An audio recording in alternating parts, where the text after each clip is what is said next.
Selamat pagi adik-adik, kembali bertemu dengan saya di pembelajaran fisika. Materi kita pada pagi hari ini adalah mengenai cermin cekung. Di sini saya mempunyai sebuah cermin cekung ini. Kenapa dikatakan cermin cekung? Karena permukaan dari cermin ini masuk ke dalam yang ini, ya. Contoh lain dari cermin cekung adalah sendok, tepatnya bagian yang masuk ke dalam. Ini adalah bagian dari cermin cekung. Baik adik-adik, ada beberapa hal yang harus kita perhatikan pada pembelajaran cermin cekung. Yang pertama, kita harus mengenal bagian-bagian dari cermin cekung. Yang kedua, adanya sinar istimewa pada cermin cekung. Yang ketiga, kita bisa melukiskan bayangan pada cermin cekung. Dan yang keempat, perhitungan pada cermin cekung. Baik, cermin cekung disebut juga dengan cermin konvergen.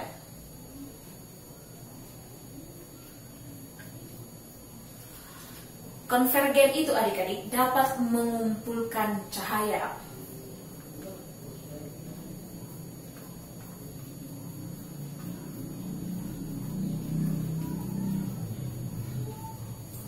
Baik, di sini Ibu akan memperkenalkan bagian-bagian dari cermin cekung. Yang pertama, kita harus tahu dulu menggambar cermin cekung. Ada dua bagian sisinya adik-adik. Yang pertama, sisi bagian dalam itulah yang mengkilap. Kemudian sisi luarnya. Untuk membedakan sisi dalam dan sisi luarnya, maka kita letakkan coretan atau buatkan coretan seperti ini di arsir. Ini dia yang membedakan sisi dalam dan sisi luar. Oke adik-adik. Kemudian ini adalah garis. Garis ini disebut dengan sumbu utama. Kemudian ada titik pusat optik. Titik pusat optik adalah yang ini. Oke. Kemudian ada juga dengan titik fokus. Titik fokus ini adik-adik disebut juga dengan titik api. Ini dia titik fokus. Boleh kita tambahi di sini, disebut dengan titik api. Kemudian ada titik pusat kelengkungan cermin. Nah, ini dia adik-adik, titik pusat kelengkungan cermin. Kemudian yang harus kita perhatikan adik-adik, jarak antara O dengan F itu disebut jarak fokus. Simbolnya adalah F. Kemudian dari O ke titik P itu disebut dengan jari-jari. Simbolnya R, adik-adik. Baik adik-adik, ada catatan yang harus kita perhatikan di sini, yaitu adalah jarak dari O ke F sama dengan F ke P. Atau boleh kita sebutkan R itu sama dengan 2 kali si F, atau F itu sama dengan R bagi 2.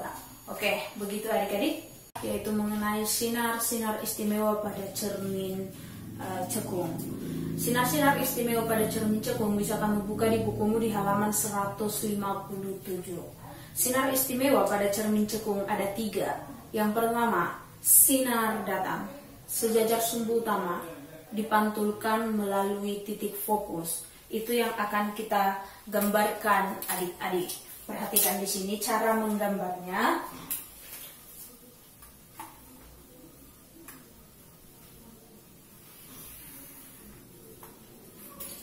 Sinar datang sejajar sumbu utama. Sejajar sumbu utama. Kemudian dipantulkan melalui titik fokus. Dipantulkan.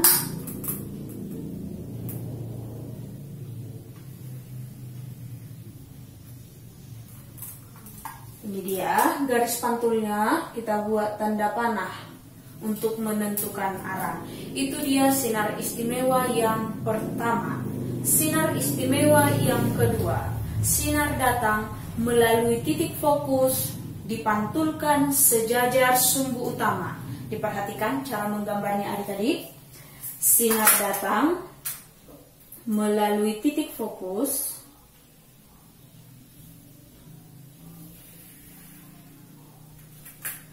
Ini dia, sinar datang melalui titik fokus. Kita kasih panah, ya. Dipantulkan sejajar sumbu utama.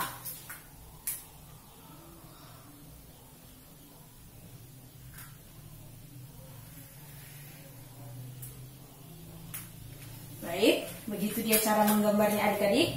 Jangan lupa kasih panah untuk menentukan arahnya. Itu dia sinar istimewa yang kedua. Sekarang sinar istimewa yang ketiga. Sinar datang melalui titik pusat kelengkungan cermin, kemudian dipantulkan melalui titik itu juga. Perhatikan adik-adik cara menggambarnya.